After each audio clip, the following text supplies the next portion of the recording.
এডিসিতে সাত 28-এ খাবে আরো বড় বাস। প্রদ্যুৎ বাবু দেখিয়ে দিয়েছেন কিভাবে বিজেপি মুক্ত ত্রিপুরা করতে হয় এবং আমাদের তিপ্রাসারা দেখিয়েছেন বিজেপি মুক্ত ত্রিপুরা করে। এক সেকেন্ড স্যার, বিজেপি মুক্ত ত্রিপুরা করে এবং এই বিজেপির পরাজয় এডিসিতে এর দায় স্বীকার করে মানিক সাহার দ্রুত পদত্যাগ করা উচিত। প্রতিমা ভৌমিক, বিপ্লব দেব যেই হোক, মানিক সাহার দ্রুত পদত্যাগ করা উচিত।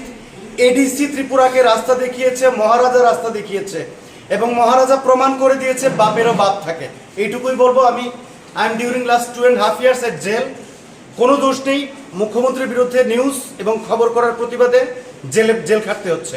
এই হচ্ছে ত্রিপুরার কারেন্ট সিচুয়েশন। লাস্ট একটাই কথা বলবো, পাপিয়া দত্ত এবং মানিক সাহা ত্রিপুরার বর্তমান মেইন ড্রাগস ডিলার। তারাই মেইন ড্রাগস ডিল করছে ত্রিপুরাতে। That's all, thank you. জয়। জেলে থাকতে হয়, জেলে এবার স্পেসিফিক কোনো কমপ্লেন হলে জেলে না থেকে তো অপশন নেই কিছু আমার। এবার ট্রায়াল কোর্ট বেইল রিজেক্ট করছে, মার্ডার কেস, রেপ কেসে বেইল দিচ্ছে, আমাকে বেইল দিচ্ছে না। তো আমি সুপ্রিম কোর্টের জন্য যাব। লেটস সি কি হয়, দেখা যাক। রাজ্যবাসী আশীর্বাদ যদি সাথে থাকে, সত্যের জয় হবে। And I strongly believe. তোমাকে বিভিন্ন জেলে কোর্টে তোলা হচ্ছে, তো সেই বিষয় নিয়ে যারা সংবাদ মাধ্যম it is not judicial trial, I am facing political trial only. Judicial trial যদি ফেস করতাম এতদিনে বেইল হতো। আমার যা ফেস করছি, আমি পলিটিক্যাল ট্রায়াল ফেস করছি এবং এখন বিলোনিয়া ডিস্ট্রিক্ট জাজ গোবিন্দ দাসের কাছে আমি যাব।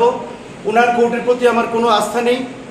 ইন্ডিয়ান জুডিশিয়ারি সিস্টেমের প্রতি সম্পূর্ণ আস্থা আছে, কিন্তু এই কোর্টের প্রতি আমার কোনো আস্থা নেই। এটা জানাতে আজকে বিলোনিয়ায় এলাম। Thank you. সংবাদ মাধ্যমের ভাইদের প্রণাম।